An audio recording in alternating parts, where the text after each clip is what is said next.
Kevin Andrews, thank you very much for your time. You've described Andrew Wilkie's reaction to the ongoing talks on pokey reforms as wimpish, but isn't he being pragmatic, dealing with the parliamentary context that he finds himself with, Peter Slipper's defection, giving the government an extra number? Well, the reality here is that Julia Gillard can't be trusted. She had a formal written agreement with Andrew Wilkie. She said on a number of occasions that she would implement mandatory pre-commitment, and now she's walking away from it. So on this and on a range of other things, it's quite clear that she can't be trusted. What about the idea, though, of a compromise, say a framework legislation with a trial to start? Would the Coalition consider that? Because as I understand it, the Coalition is actually talking about voluntary pre-commitment. What about a trial? Well, the first thing is that a framework legislation is just a safe-facing measure, if that's what is brought in. The reality is that there was a promise, a formal agreement to do something, and now it's quite clear that Julia Gillard is walking away from it. As to any proposal that comes forward, obviously we'll look at it as we would with any other proposal, but our situation is that we're opposed to mandatory pre-commitment, and we're saying, once again, Julia Gillard can't be trusted on this or any other issue. What about the idea of maximum bet limits? Does the Coalition have any conviction on that issue, or do you want to look at the detail if something arises along those lines? Our question to all of these proposals are, will it work?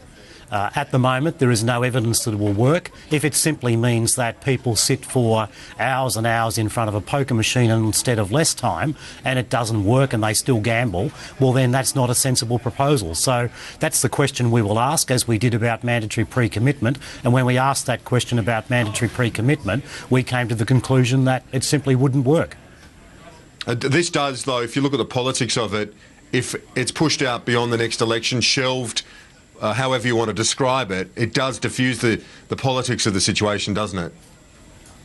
Well, this has been base politics from the outset.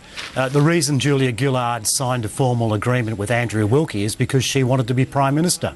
Now that she's got the luxury of an extra vote in the House of Representatives, it seems she doesn't need Andrew Wilkie, and therefore she's prepared to ditch a formal written agreement. It's why we say on this, like the carbon tax, like a whole range of other things, you simply can't trust Julia Gillard.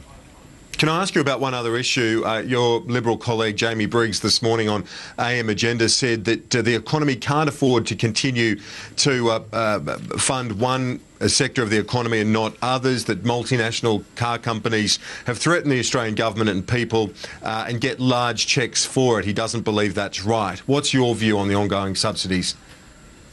Kieran, Sophie Mirabella is holding an inquiry. She's overseeing this, and when she brings forward some seriously thought-out policy proposals, then we'll consider them. But I'm not going to preempt the outcome of that consideration. What about in principle? You can't comment on that yet? Look, an in-principle comment becomes, a definite comment one way or the other. You know that, Kieran. I think we should go through the proper policy process, just like Andrew Wilkie and Julia Gillard should have gone through the proper policy process in terms of gambling. They didn't, and now they're in this mess. Kevin Andrews, thanks for your time this morning. Pleasure, Kieran.